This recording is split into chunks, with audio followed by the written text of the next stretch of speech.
On today's show, the MVP has been decided. Joel Embiid has taken the award home, the award that he's been very vocally chasing for a long time. We're going to put an end to the MVP conversation. We've discussed it all year. So we will discuss MVP.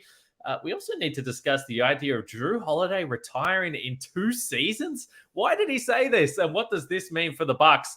And then a few other little tidbits to get to at the end of the show. There's so much to talk about the Bucks right now, so let's get into it. You are Locked On Bucks, your daily Milwaukee Bucks podcast, part of the Locked On Podcast Network, your team every day.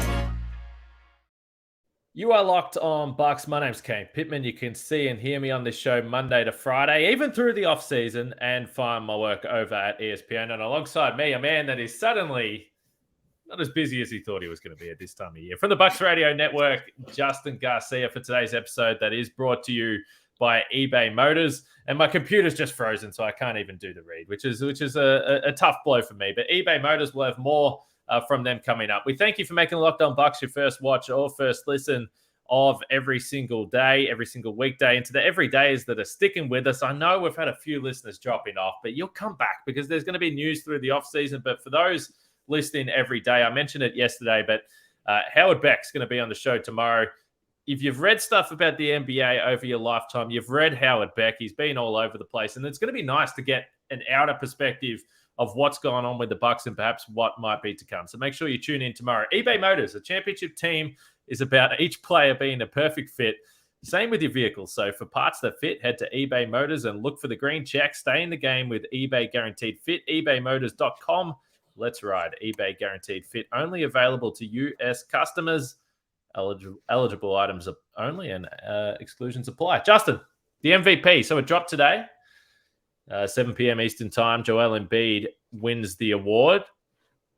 We basically figured by the time these votes started to leak out that this was going to happen. So I didn't even watch it. I knew it was going to happen, and I seen it on Twitter. So Joel Embiid wins the MVP. Satisfied or not? I mean, I suppose. I think we talked about it before, and it felt like, if you really, and this is not to take anything away from Joel Embiid's season, if you really paid attention to the way these awards are given out, we've known since January Joel Embiid was going to win this award because he's been phenomenal this year. Jokic was incredible. Giannis was great. It was Joel Embiid's turn. So it wasn't a surprise to me. I was in the same boat as you, where between that and the straw polls, you had to kind of reinforce that Joel Embiid is going to win this. So it was just kind of waiting to see the official tweet from the Sixers account in the NBA. For me, I didn't watch it either. And again, you can't really take away from the case for either of those three guys. So in that sense, satisfied. I mean, sure, we had 3 very rightful MVP players. Joel Embiid had a monster season. So did Nikola Jokic, and so did, in my opinion, Giannis. And again, call me biased, that's totally fine. I would have voted for Giannis. I did vote for Giannis in the final straw poll that came through, and it looked like Giannis was getting a little bit of momentum at that point in time. We know the Bucks were absolutely outstanding in the regular season. After the All-Star break, when Chris Middleton returned, they started to get some continuity with their roster. Here's the problem I have with it, though. We can sit here and say that all 3 of those guys had outstanding seasons, but I'm looking at the voting right now. Joel Embiid, 73 first-place votes. Jokic, 15. Giannis, 12. The gap, that is insane. The gap was not that big. This was really close between these 3 players. And that's what bothers me. That Embiid wasn't that much better than Jokic and Giannis. Right. But Jokic and Giannis have 4 MVPs and Embiid had 0. So it was just, hey, let's get this guy one. Yeah, which, again, I understand. If you're a Bucks fan, and let us know how you feel about it in the comments. If you're annoyed about that's the way it's played out, then I think that is totally fair. Just to round this out, so Giannis did have 12 first-place votes, 23 second-place votes, and then 65 third-place votes there. And it's interesting because people will say, well, and they always do this, and I've always disputed that this means absolutely anything, that the postseason success should count for something. Now, Marcus Johnson, the great Marcus Johnson, would heavily disagree with me, and I've had this conversation with him before. He believes that if you want to be the true MVP of the league, and I don't want to mistake his words here, but playoff success does matter. And at the end of the season, maybe they do the MVP at the end of the year include the postseason. I'm not really sure. But Joel Embiid and the Sixers right now, well, he's injured, but right now they are 1-0 up in the second round. The Nuggets are looking pretty good. But it's not out of the realms of possibility that the Sixers are about to get bounced again in the second round. And then are we really sitting back and saying, well, that is great playoff success, second round over first round? Like, I don't know. That's why I think the postseason argument is just silly, because there will be a lot of people out there now. And if Giannis did win the MVP, that would have been throwing a fit about the fact that the Bucks went out in the first round and Giannis won MVP. I mean, in that regard, I was actually glad Giannis didn't win it, so we didn't have the Dirk Nowitzki situation where it's, hey, let's get the award to Giannis. Does it? No, it doesn't. But like, it is a regular season award. I don't have a problem with if we make an effort to make this a full season award and you revisit this at the end of the playoffs, that the awards are given out. That fine. I'm 100% in favor of that. That's not the current system, though. So it's the regular season award. And, I mean, based off what we've seen in the playoffs so far, those two guys that finished 1 and 2, it looks like there's a pretty good chance their teams are going to be representing their conferences in the finals. So last one on the MVP, and then we're going to move into Jrue Holiday suggesting that he might retire in 2 years. But so the voting. So as I said, the thing that annoys me about it is the huge gap between Embiid to Jokic and Giannis. And the actual just total points, how they play it out, first, second, third votes. And all of these three guys got first, second, and third votes there. Giannis all up, if I just do the quick math, 100 votes. So 100 media members. Do you have a problem with that? Because it's clear the way that this was voted. I can't possibly believe that those 100 media members thought Embiid was that much better than the other three. I can't believe that. I feel that they feel responsibility for the historic nature of a third MVP as well. Yeah. And I don't think that they get it. I don't think they can get away from that. They clearly can't. No, and that's what again, all three of these guys, and I'm not trying to say Joel Embiid was just handed the MVP. All three of these guys you can make a strong case for, but that was where it really started for me was it seemed like once we got past January is when those wheels started to turn and that narrative started to shift again. That it just started as number one, Jason Tatum was the guy. Luka Doncic earlier in the season was the guy as well. And then we moved towards, well, Nikola Jokic is doing all this again, and holy cow, he's going to win 3 straight MVPs. And then I think that reality set in of, are we really going to give this guy 3 straight MVPs? Again, what you kind of hinted at before is I think a lot of the fear is we haven't seen Denver do it in the postseason other than reaching the conference finals in the bubble. They haven't done it. So I think that was part of it, not just 3 straight MVPs, but I think you had a lot of voting members that said, can we really give 3 straight to a guy who may go out in the second round as a 1 seed here that we haven't seen him get to a conference finals more than once? We haven't seen him get to an NBA finals either. So right or wrong, I think that was a big part of it in, not wanting that on your conscience of, I voted for Nikola Jokic and gave him 3 straight MVPs. And what if he flames out? What if the Denver Nuggets flame out in the postseason? So I definitely think that was a big part of it. And I kind of joked or half joked that this is a narrative thing. And we look at whose turn is it? Did you see Matt Moore's tweet earlier today of, so whose turn is it next? Which is actually a fascinating question of, well, Giannis has gotten his, Nikola Jokic has gotten his, Joel Embiid now got 1. I guess history would indicate Joel Embiid is going to be the front runner and win again next year. Otherwise, Luka Doncic if the Mavericks bounce back, but I think there's a lot of stink on him after this season. It'll be curious when the votes do come out. I was trying to do the quick math as you were talking, and I tried to do it as soon as I started mentioning the votes for Giannis. So someone didn't vote for Jokic at all in their top 5 going by this, because Tatum has got 1 third-place vote and Jokic has no 4th or 5th place. So someone didn't vote for Jokic at all. So anyway, let us know in the YouTube comments if you think there is a better way to vote for this rather than the media. I'm not sure there's a perfect answer. I don't think it should be the players. I don't think that would really work out too well. Yeah. Maybe the coaches actually makes the most sense, but I'm not sure. Let us know what you think and just your thoughts in general on the MVP debate. But we've discussed it all year long, and I don't think we're all that surprised today. It's a shame, but I don't think we're surprised. We're not surprised. Coaches, I wouldn't disagree, but as you well know as well, it would have to be assistant coaches, because the head coaches will be the first to tell you, or at least most of them, I don't watch other teams' games. I leave that up to my assistants that are handling the scouting. I'm basically just focused on my team. So if we say, hey, all the assistant coaches, you were voting on who the MVP is, that may be the best system we could come up with. All right, Jrue Holiday talking about retirement. We're going to get to that next. But today's show is brought to you by BetterHelp. It's so easy to get caught up in what everyone else needs from you and never take a moment to think about what you need from yourself. But when we spend all of our time giving, it can leave us feeling stretched, thin, and burned out. Therapy can give you the tools to find more balance in your life so you can keep supporting others without leaving yourself behind. You can't forget about yourself, Justin. We have to take care of ourselves as well. And it's something that's really important, particularly when you get busy with work and family and stress and all the other things that are going on. So if you're thinking about starting therapy, give BetterHelp a try. It's entirely online, designed to be convenient, flexible, and suited to your schedule. All you have to do is fill out a brief questionnaire to get matched with a licensed therapist, and you can switch anytime if it's not working for you, which is pretty handy. You don't want to be tied into someone that's not quite comfortable for you. So find more balance with BetterHelp. Visit betterhelp.com/LockedOnNBA today to get 10% off your first month. That's BetterHelp, HELP.com/LockedOnNBA. Yeah, we thank you for making Locked On Bucks your first watch or first listen of every single weekday right through the offseason. We're going to be here. So for the everydayers, stick with us. And if you haven't subscribed yet, make sure you do that because it's going to be some interesting stuff over the offseason. As I mentioned, Howard Beck coming up on the show tomorrow, which is going to be really fun. Jrue Holiday, a pillar of the last 3 seasons in Milwaukee, a champion, an all-defensive player, an all-star, and really not that old, 32 years old, had a fantastic regular season. They say regular season.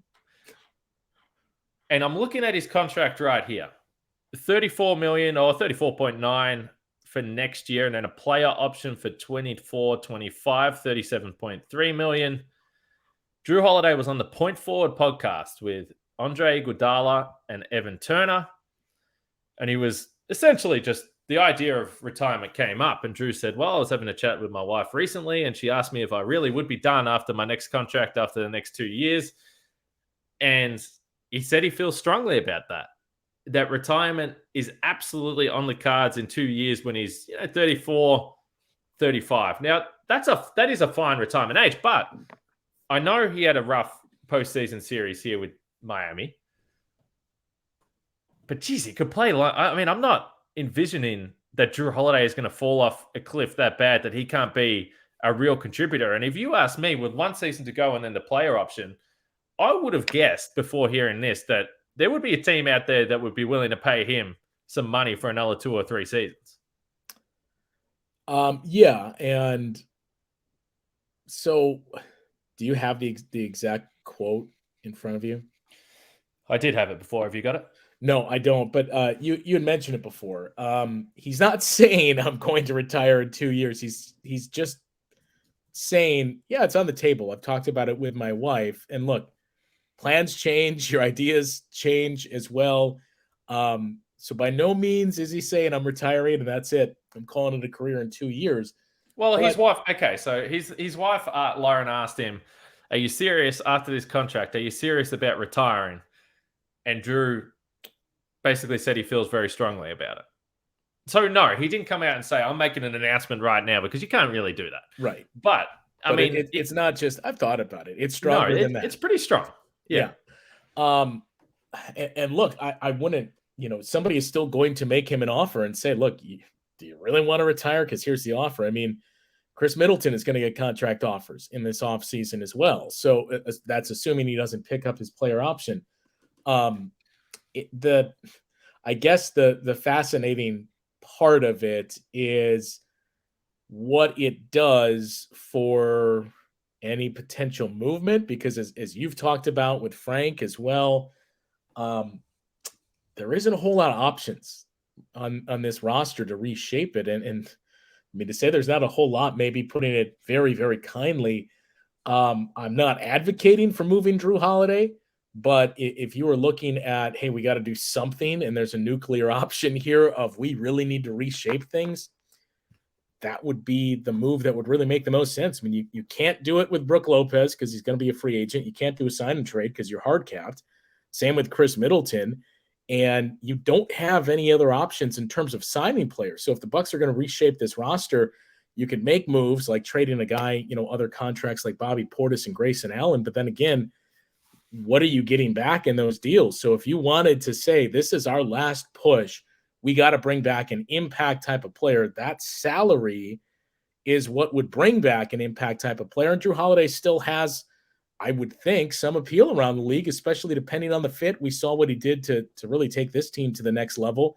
And if you have guys that have more reliable offense, and Jrue is the missing piece that says just run our offense and play defense, that's exactly what a team in search of that is going to need in the recipe for a championship. So for Jrue Holiday to say, yeah, I've given it serious thought, and retirement is a very strong possibility in 2 years, that kind of throws a wrench into those plans. Yeah, that was one of the first things I thought about. And I'm definitely not advocating for a trade of Jrue Holiday because I probably haven't dove into the offseason deep enough to even think about the different paths. And we're obviously going to do that on this show over the next few weeks. But if you just sit back, as you pointed to, and think, well, if they wanted to go down the path of trying to get a draft pick, maybe a young, talented player, you're not trading Giannis. I mean, I don't care. We get some crazy suggestions. I'm not under any circumstances doing that. So if you wanted to trade, then I do think that there would be value. But again, I don't know about a team now going, the hell? I'm trading for this guy. He just said he's going to retire. Why would we do that? We're not giving up any assets. So I don't think that, like, this was just a conversation between friends, players. Yeah. And so I don't think that he would have had any thoughts about the ramifications of what it means when he says that. Like, there was clearly nothing sinister in it. It was just probably a throwaway sentence about a conversation, and the players are being open, which we love. But yeah, my first thought was, I don't think the Bucks front office would love hearing this. No. And again, it's just like, you have to keep as many options on the table as you can if you're the Bucks, because you don't have very many of those options. Again, we're not saying, hey, the Bucks need to trade Jrue Holiday. It's just, we need as many of these options as we have. And right now they're continuing to dwindle here. So that's the interesting part. And look, on the flip side, I get it for Jrue Holiday too. We've seen his involvement that he has with the foundation that he has with his wife and everything else that he's doing. You're 34 years old. You want to spend more time with your family and do some of the community work and work with your foundation. I get it. It's just, hey, maybe keep that to yourself and say that behind the scenes. Absolutely. And that's a great point that you make, because he's done everything now. He's done everything you can do with the All-Stars, the All-Defensive, as I pointed to. He's already won a championship. He's got a gold medal. And I don't know. I still think if he puts his hands up and wants to go play at the World Cup this year, I think he's a lock for that squad because of what he did at the Olympics. Now, some people disagree with me. We don't win a gold medal if it wasn't for Jrue Holiday. That's right. So I think he's a lock if he wants to play. I got some pushback on the YouTube comments for saying something along those lines. But, he could go and get a World Cup gold medal. And then, as far as career satisfaction, I imagine Jrue Holiday's feeling pretty damn good about himself. But I understand why there's frustration for the fans. He had an outstanding regular season. He was so efficient from everywhere. And then it just didn't work out in the postseason. And obviously it was a tough time defensively as well, which we get, which is going to be hard for the fans to get over. I totally understand that. You brought something to the table to me that I didn't see today from Shams regarding Dillon Brooks. So I want to get to that next. Dillon Brooks on the Bucks. What a wild thing to think about. We'll be back with that conversation. So this is why I love having you on the show, Justin, because, we try and scour the news, and we're both basketball sickos, as everyone knows. But I did miss this little tidbit. So I'm just going to throw to you straight away. What did I miss today with Jams and Dillon Brooks?